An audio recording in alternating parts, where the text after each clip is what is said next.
abrir a nossa Bíblia no livro de 1 Tessalonicenses.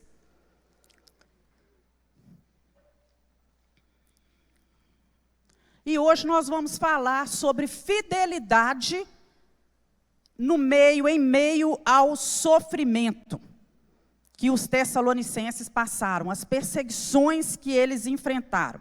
E eu convido você a abrir sua Bíblia. Nós estamos indo de pouco em pouco, caminhando todos os dias nos capítulos. E hoje nós estamos aí no capítulo 2, versículo 13, até o versículo 16. Abre sua Bíblia e acompanhe a leitura. Para que vos conduzisseis dignamente para com Deus, que vos chama para o seu reino e glória. Pelo que também damos sem cessar graças a Deus, pois havendo recebido de nós a palavra da pregação de homens, Pois, havendo recebido de nós a palavra da pregação de Deus, a recebestes, não como palavra de homens, mas, segundo é, na verdade, como palavra de Deus, a qual também opera em vós os que crestes. Porque vós, irmãos, haveis sido feitos imitadores das igrejas de Deus que na Judeia estão em Cristo Jesus. Porquanto também padeceste de vossos próprios concidadãos, o mesmo que os judeus lhes fizeram a eles, os quais também mataram o Senhor Jesus e os seus próprios profetas, e nos têm perseguido, e não agradam a Deus, e são contrários a todos os homens, e nos impedem de pregar aos gentios as palavras de salvação, a fim de encherem sempre a medida de seus pecados, mas a ira de Deus caiu sobre eles até o fim. Que Deus abençoe e fale ao nosso coração nesta manhã. Nós vimos aqui no início da carta de Tessalonicenses, que ela é marcada por oração. Paulo intercede, faz uma oração de gratidão a Deus pela vida dos tessalonicenses. Havia motivos que levavam Paulo a agradecer a Deus pela vida desses irmãos. E aqui é citado para a gente no versículo 13, que era a operosidade da fé, que eles tinham uma fé que produzia resultados. Também a abnegação do amor, né? A esperança deles era firme no Senhor Jesus. Tudo isso era manifesto na vida daqueles irmãos.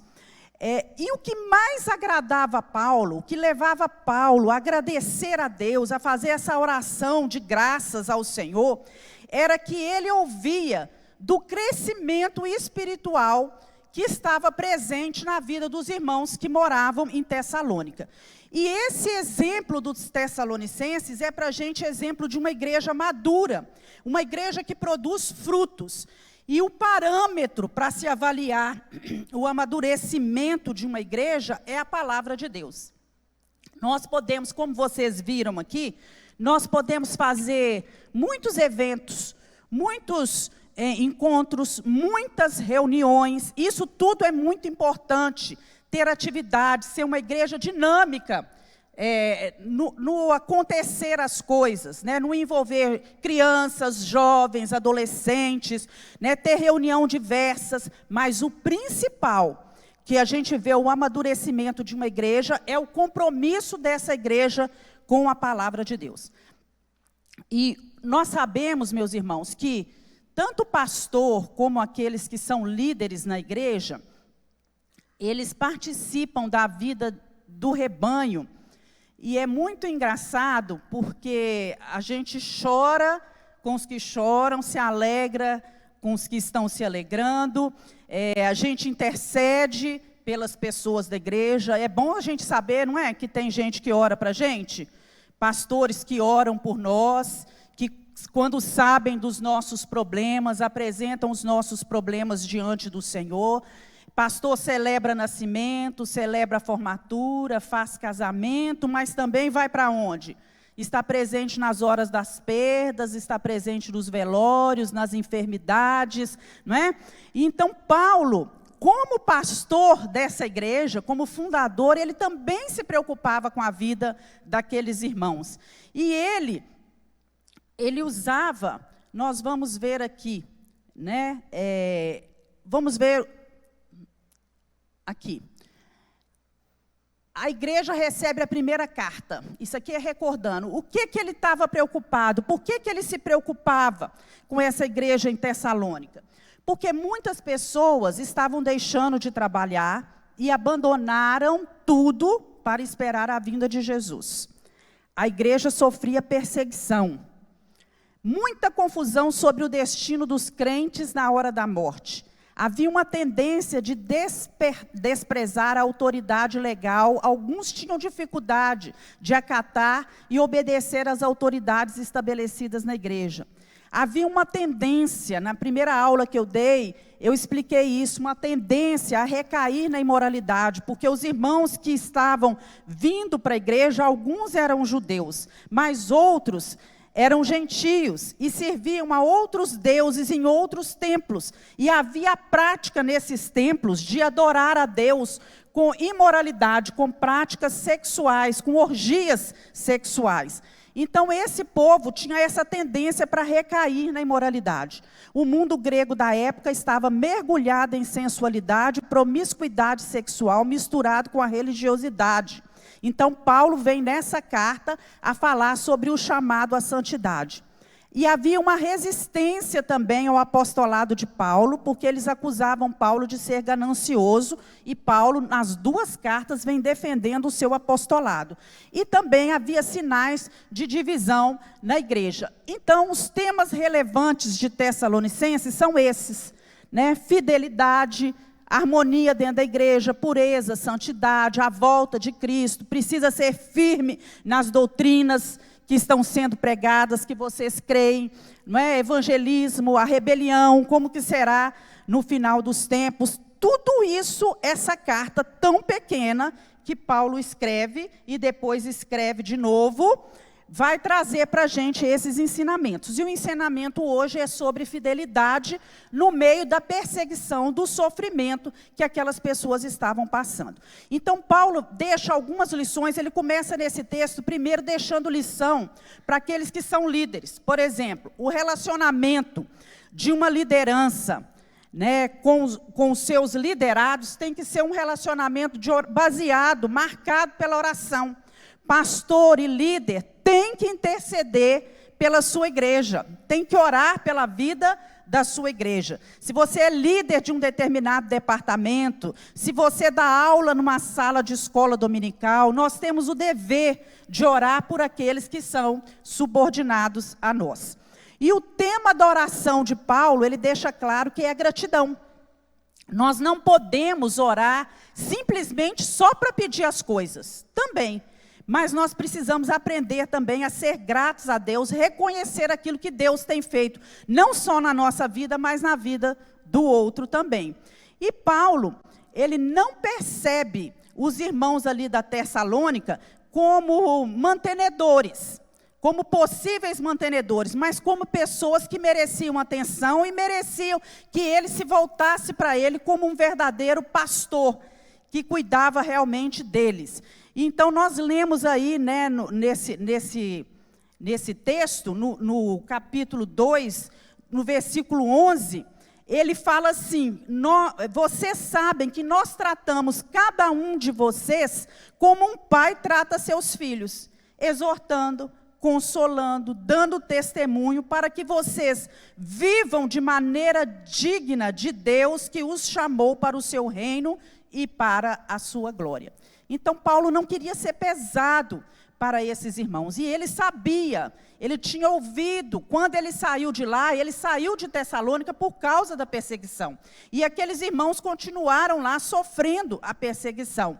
E isso porque eles tinham conhecido Jesus, tinham mudado de vida, alguns saíram do judaísmo, outros saíram da imoralidade, da adoração a ídolos, né, e estavam com a sua vida transformada, o que incomodava em muito a vida daqueles que eram os líderes da sinagoga. Então, Deus disponibilizou para mim e para você, né, os cristãos, recursos para que nos ajude, esses recursos tragam para a gente um auxílio, né, nos momentos de sofrimento, aflição e perseguição na sua vida. Glória a Deus por isso, né, meus irmãos? Porque todo o ensinamento que nós precisamos está onde? Na palavra de Deus. Então, Paulo vem ensinar para a gente como é que vocês vão passar pelos momentos de sofrimento, de perseguição, de angústia, de aflição, que são próprios do ser humano. São coisas dessa terra. São coisas que estão presentes nesse mundo. E o primeiro ensinamento que ele traz para nós é que nós devemos ter uma relação adequada com a palavra de Deus. Todo cristão, né, precisa aprender a se relacionar bem com a palavra de Deus.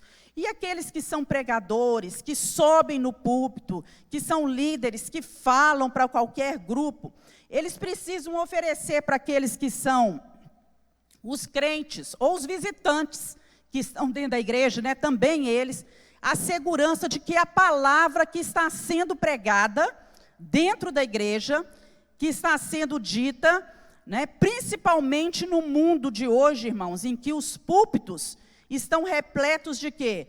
De pregações de autoajuda, de prosperidade, de pensamento político, até de discurso político, não é? E até mesmo de pensamentos positivos. Então, nós precisamos, como líderes, como pastores, pregar a palavra genuína, verdadeira, aquilo que Deus tem deixado aqui. Mas também, por outro lado, o povo que está ouvindo precisa também estar preparado, ser um povo apegado a essa palavra, um povo que tem sede e que tem fome de Deus. Então, feliz é a igreja, feliz é o povo que percebe que no lugar onde ele congrega, há uma exposição bíblica que é fiel às doutrinas de Cristo, não é? Que há uma exposição bíblica séria, comprometida. E onde nós temos um povo que está disposto a conferir as coisas, a averiguar as coisas na palavra, um povo que tem tempo para estudar a Bíblia, que tem tempo para participar das atividades que são oferecidas em relação ao estudo da palavra, nós vamos ter o quê? Edificação, correção de doutrinas e prática na vida cristã. Então, se a palavra na nossa igreja, ou em qualquer lugar que a gente vá, ou quando a gente liga a televisão e vai escutar alguma coisa, quando você liga o rádio, não é uma palavra que vem de Deus, não está de acordo com o que está escrito na palavra de Deus, nós devemos fechar os nossos ouvidos. Nós não devemos deixar que aquilo penetre na nossa mente. E quando Paulo sai de Tessalônica e vai para a cidade de Bereia, ele chega lá, olha só, era Paulo que estava pregando, mas a palavra de Deus, abre sua Bíblia em Atos 17, 11, para você ver o que Paulo fala a respeito daqueles irmãos.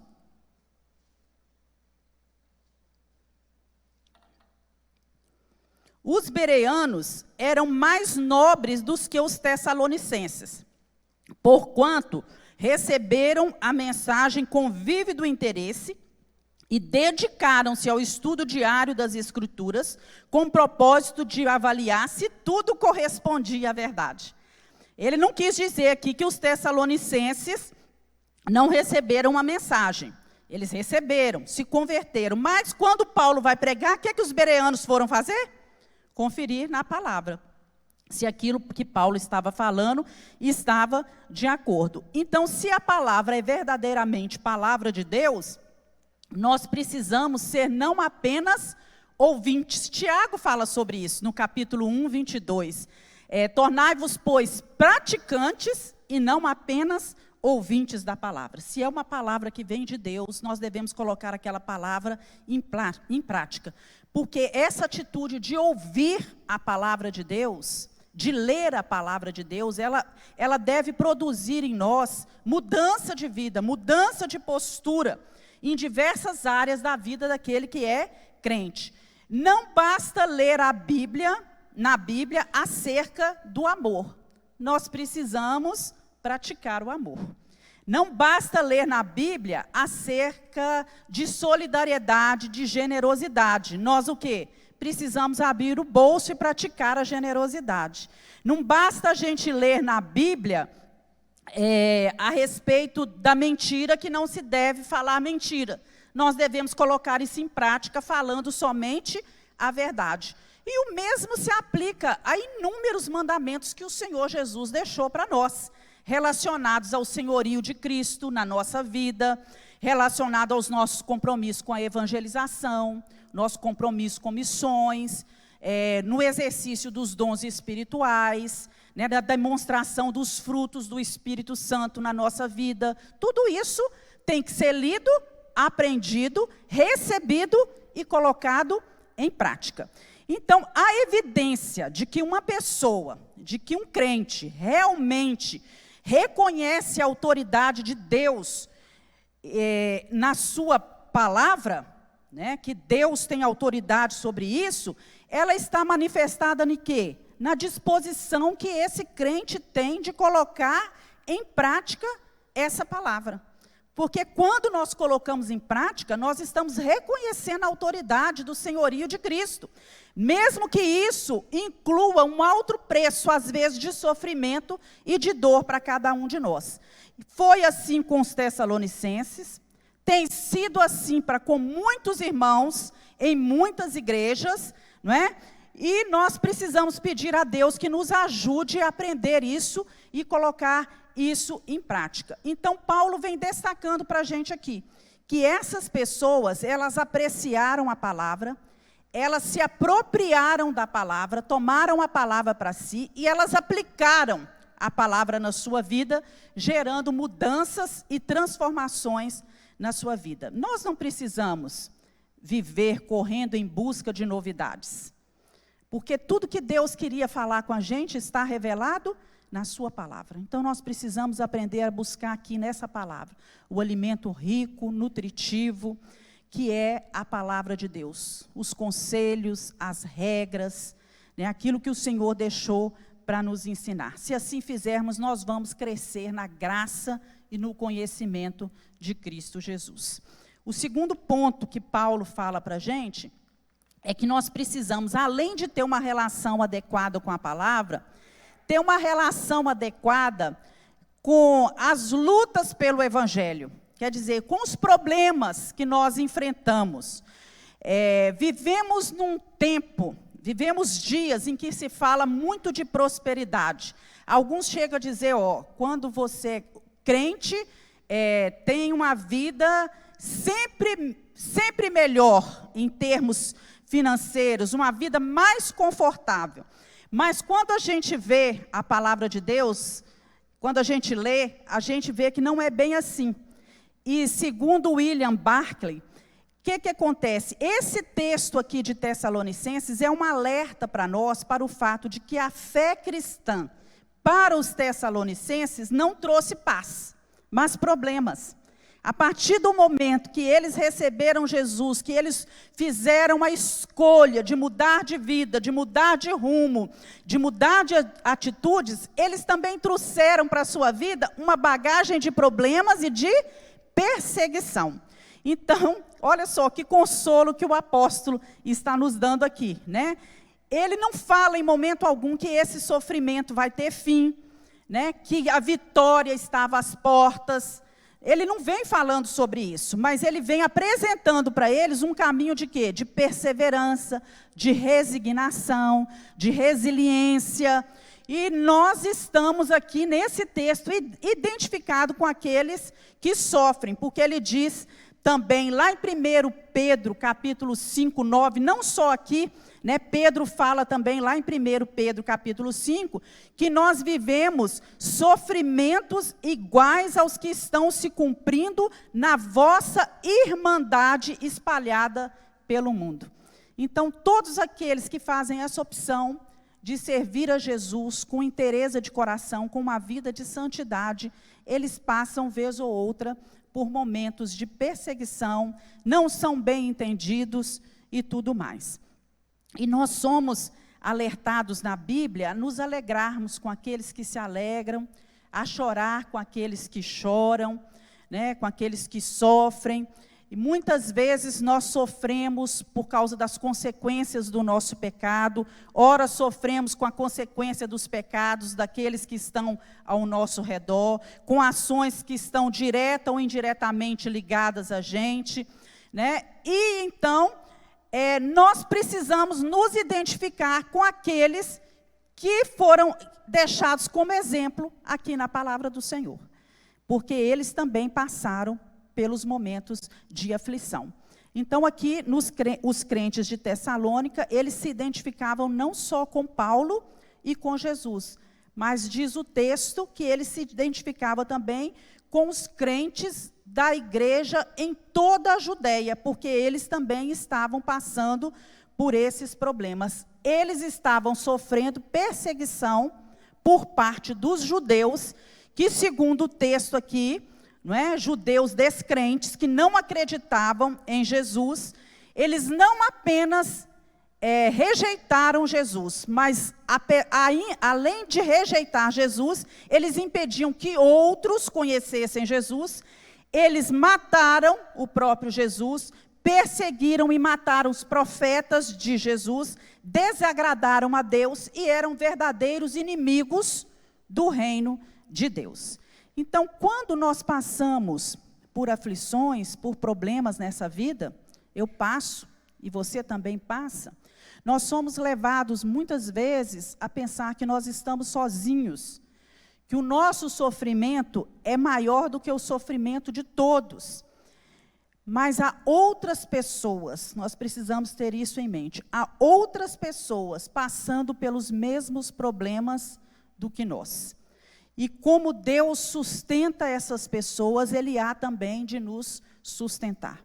Você, mãe que passa problemas com seus filhos, saiba que você não é a única mãe que passa problema com os filhos. Muitas outras mães sofrem, né, com a decisão dos seus filhos de não servir a Deus, com a irresponsabilidade dos seus filhos. Você, esposa, que sofre com as atitudes do seu marido, muitas outras. Você, marido, que sofre, né, que chora diante de Deus por uma família cristã, muitos outros pais também.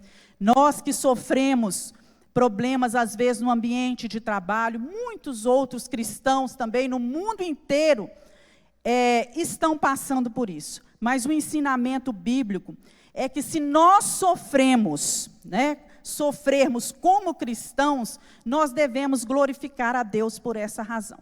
Devemos dar graças a Deus. Abre sua Bíblia em 1 Pedro, capítulo 4. Você vai ver o que Pedro fala. 1 Pedro 4, do 12 a 16. Ele fala para a gente não estranhar, não achar estranho.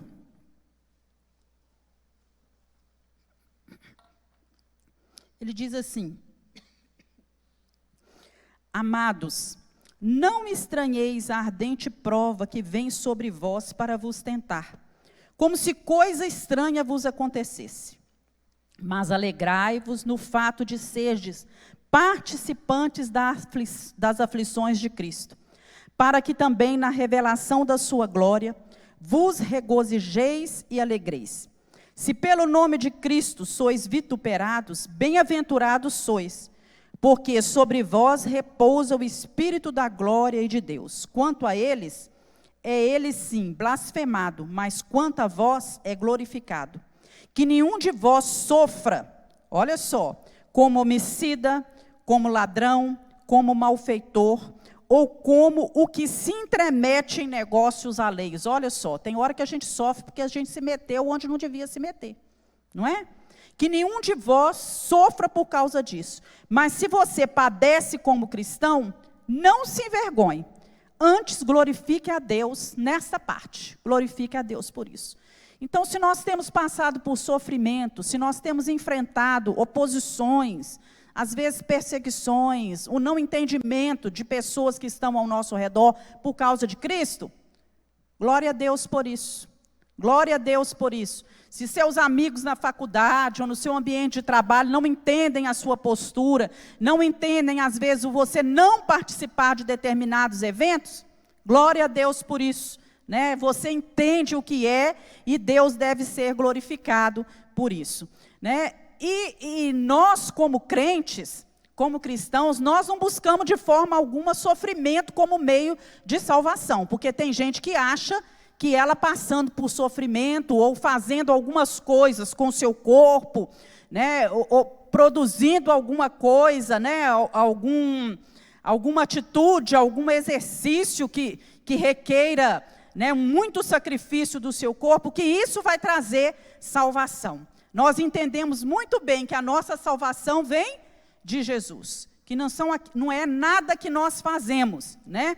E não estamos à busca de sofrimento porque achamos que isso nos torna melhores, não, ou mais santos do que os outros.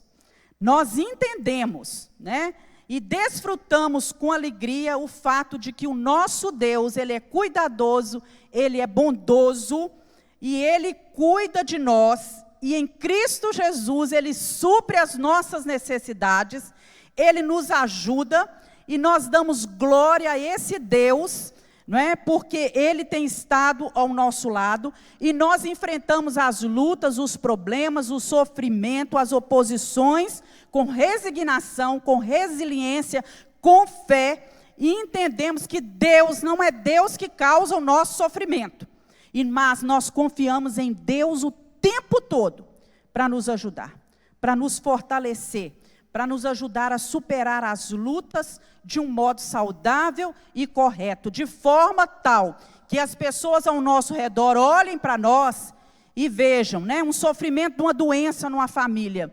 Puxa vida, fulano está passando por isso, mas está glorificando a Deus, continua sendo fiel a Deus, continua exaltando o nome de Deus, né? Nos momentos de luta, de aflição, nós mostramos ao mundo onde está depositada a nossa confiança e onde está a nossa fé.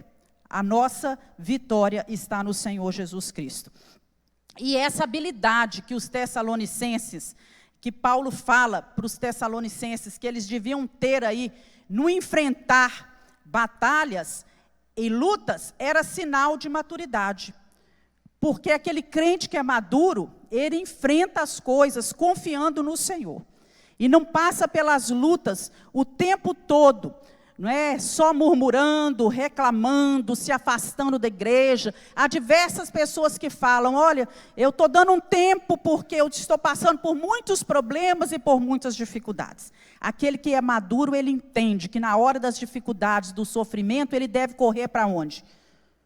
Para a igreja, para o meio do povo de Deus, né? Buscar ajuda, buscar oração com esse povo, né? Demonstrar que ele está firme, que ele não abandona o Senhor Jesus e que ele está, apesar, né? Ainda que, né, como Abacuque diz, a videira não floresça, que não haja frutos na vide, ainda assim eu me alegro no meu Deus, eu estou na presença de Deus, eu sirvo a Deus, eu busco a Deus, porque eu sei em quem realmente eu tenho crido, como dizia o apóstolo.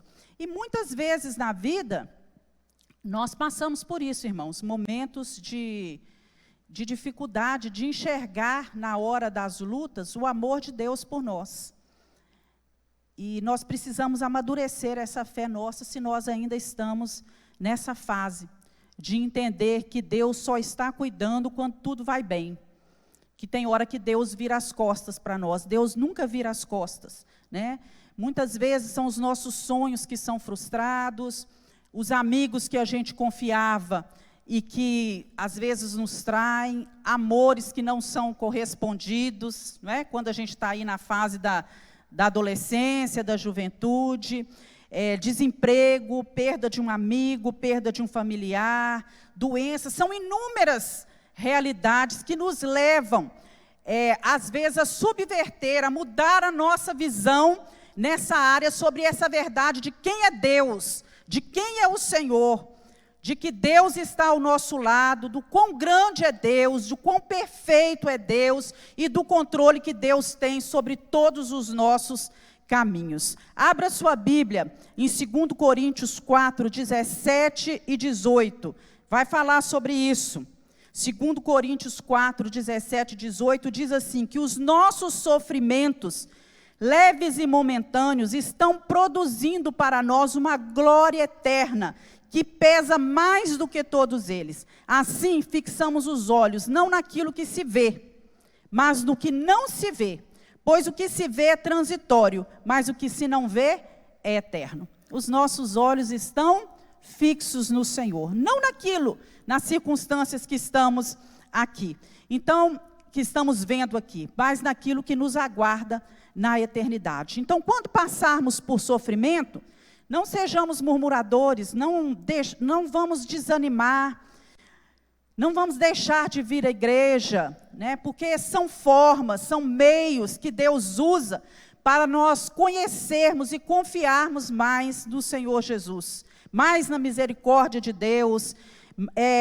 São oficinas, né? Nós costumamos dizer assim, que Deus usa para nos aproximar mais dele.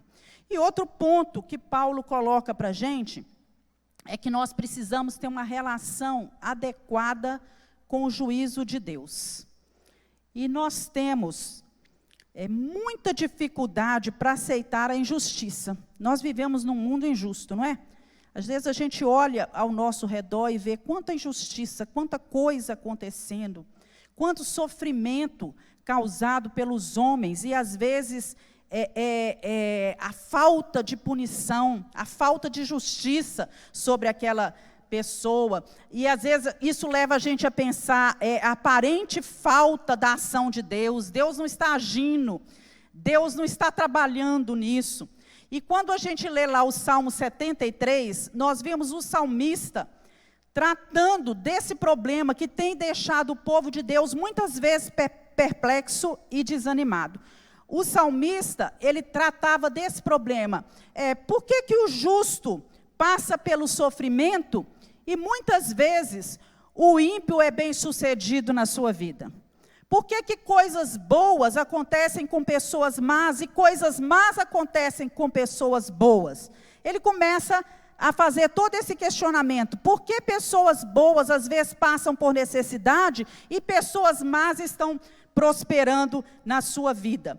E ele admite, né, quem escreveu esse Salmo 73 foi Asaf, é um daqueles que estava na frente da igreja, cantando, dirigindo, ministrando louvor, e ele admite que os pés dele quase escorregaram, que ele quase abandonou a fé, que ele entrou em crise. Ele fala que ele entrou em crise quando ele começou a comparar a qualidade de vida que muitos ímpios tinham e que muitos justos tinham. Então ele deixa claro que ele não compreendia, naquele momento da sua vida, o procedimento de Deus, a conduta de Deus em relação a essas coisas que ele estava vendo acontecer no mundo ao seu redor. E ele chega a falar assim, olha, eu vivo uma vida piedosa, eu lavo as minhas mãos na justiça, na inocência, eu evito o pecado, eu vou à igreja, eu passo tempo em oração. Quando eu cometo algum pecado, eu peço perdão a Deus, eu volto atrás, eu conserto a minha vida. Eu procuro viver uma vida que agrada a Deus. E a conclusão que ele chega, né, em determinado momento da sua vida, é que essa vida de santidade, ela não compensava. Porque de contínuo em contínuo, a cada manhã ele era afligido, ele era castigado, ele sofria com os problemas que estavam ao seu redor. E com isso, o que foi acontecendo com o salmista? Ele foi se tornando uma pessoa amargurada, uma pessoa que olhava para a sua volta, olhava ao seu redor e não conseguia entender as coisas, e isso produzia uma certa revolta no seu coração. Mas diz o Salmo 73 que em determinado momento, quando ele entra na casa de Deus, na presença do Senhor, ele percebe que Deus é bom, que Deus é sempre bom, que Deus não muda a despeito de todas as tribulações, de todo o sofrimento e injustiças. E é essa conclusão a que nós devemos chegar também, que apesar de em muitos momentos nós sofrermos, nós temos que abrir mão de diversas coisas, nós passarmos por perseguições, por aflições, nós não entendermos o que está acontecendo ao nosso lado, Deus é bom para com o seu povo. Deus é sempre bom para aqueles que têm o seu coração limpo e que buscam o Senhor. Não importa o que aconteça, Deus é sempre bom. Você pode dizer isso? Não importa o que aconteça, Deus é sempre bom. E ele entende que não há limites para o poder de Deus. Não há limite para os atributos de Deus. E qualquer que seja a explicação para tudo que está acontecendo nesse mundo, não é que Deus seja incapaz ou que Deus virou as costas. Mas nós sabemos que nós temos um Deus que é absoluto. Um Deus que é perfeito, um Deus que é soberano, que é eterno e que controla todas as coisas. Um Deus que é reto, um Deus que é justo. Né? E ele descobriu, no final lá do Salmo, que os ímpios acabam, eles passam, e que o ganho dos ímpios é só aqui nessa terra, mas que o justo ele vai permanecer para todo sempre, porque a nossa vida não se resume apenas nesse tempo aqui nessa terra. Nós temos uma vida eterna para herdar do outro lado. E ele chega até mesmo a dizer: todavia eu estou sempre contigo. Tu és aquele que segura na minha mão direita. Tu és aquele que segura na mão direita. Deus é bom e Deus te segura pela sua mão. E ele também fala aos Tessalonicenses sobre essa dificuldade de enfrentar as lutas, confiando de que Deus está segurando nas mãos deles, de que Deus está presente com eles. Então nós estamos, meus irmãos, sobre o cuidado de Deus. Nós estamos sobre o cuidado de um Deus que vê todas as coisas, de um Deus que julga todas as coisas. O nosso Deus é um Deus vivo, amém? Ele não é um Deus morto, ele é um Deus que contempla tudo. E no tempo certo, da maneira certa, Deus vai agir. E na medida que alguém causa sofrimento às pessoas, este alguém desagrada a Deus. E Deus vai julgar essa pessoa, vai julgar todas essas questões, porque há justiça em Deus. Então, essa ideia de que a medida dos pecados vai se completando até que Deus resolva agir e que Deus resolva julgar o pecador, isso é encontrado aqui na Bíblia. Que nós devemos ficar tranquilos, que Deus está vendo todas as coisas, e que no tempo dele, ele vai agir e ele vai julgar. Vocês se lembram lá, quando Beltsazar chama Daniel para interpretar, não é, aquilo que ele tinha sonhado e tudo, e Daniel fala com ele: olha, você foi pesado na balança e foi achado em falso. Quer dizer, o julgamento de Deus sobre as injustiças, aquilo que Beltsazar praticava, viria sobre a vida dele. E lá no Salmo 37, tanto o 37 como o 73, nós vemos, um tratado, digamos assim, sobre essa questão do sofrimento. Deus deixando bem claro para nós que no final, aquele que é injusto não vai ficar impune, e que aquele que é servo do Senhor, ele vai herdar bens maiores, coisas melhores. E a Bíblia aqui nesse texto que nós lemos termina dizendo que a justiça de Deus viria sobre os judeus que estavam ali. Aqui no final, no versículo 16, ele fala assim, né, 1 Tessalonicenses 2, nos impedem, até isso, olha, os judeus faziam, nos impedem de pregar a palavra aos gentios, as palavras de salvação, a fim de encherem sempre a medida de seus pecados, mas a ira de Deus caiu sobre eles até o fim. Então ele deixa claro que a ira de Deus viria, já tinha caído sobre os judeus, e definitivamente Deus iria cobrar deles aquilo que eles estavam fazendo. E no comentário de Marshall, ele levanta a pergunta de que evento seria esse em que a ira de Deus já tinha caído aqui, que levou Paulo a ver a ira de Deus sobre a vida dos judeus. E uma alternativa seria o momento, né, em que os judeus foram expulsos de Roma pelo imperador Cláudio, né, um pouco antes aí dessa carta ser escrita, Alguns outros falam que poderia ser a destruição de Jerusalém no ano 70 depois de Cristo, mas a possibilidade mais aceita de que essa ira de Deus caindo sobre a vida deles seria o derramamento, era uma ira escatológica, de coisas que ainda vão acontecer, que a ira de Deus será derramada sobre a vida daqueles que impediram os servos do Senhor de pregar a palavra, que perseguiram, que mataram Jesus, que mataram os profetas e que impediam que a palavra de Deus fosse pregada.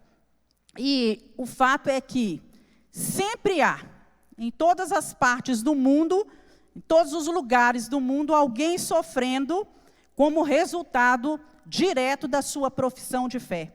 E quando não é pela sua profissão de fé, pelos seus problemas particulares, pelas suas dores. E assim é na história da igreja até os dias de hoje.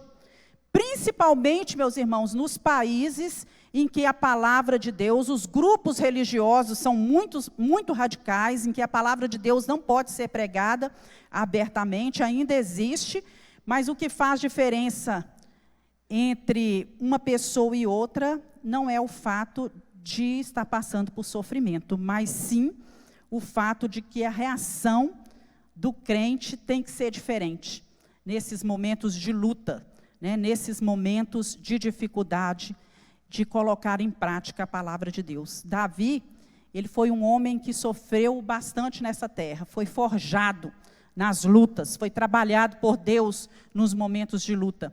E olha o que ele fala, abre sua Bíblia aí no Salmo 119, 71. Às vezes a gente não entende.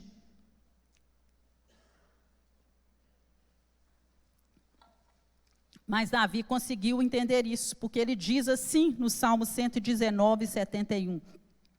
Foi-me bom ter passado pelo sofrimento para que aprendesse os teus decretos. Vamos ler? Foi-me bom ter passado pelo sofrimento para que aprendesse os teus decretos. Então, o sofrimento na nossa vida serve para aperfeiçoar a palavra de Deus, o conhecimento de Deus, as coisas de Deus no nosso coração.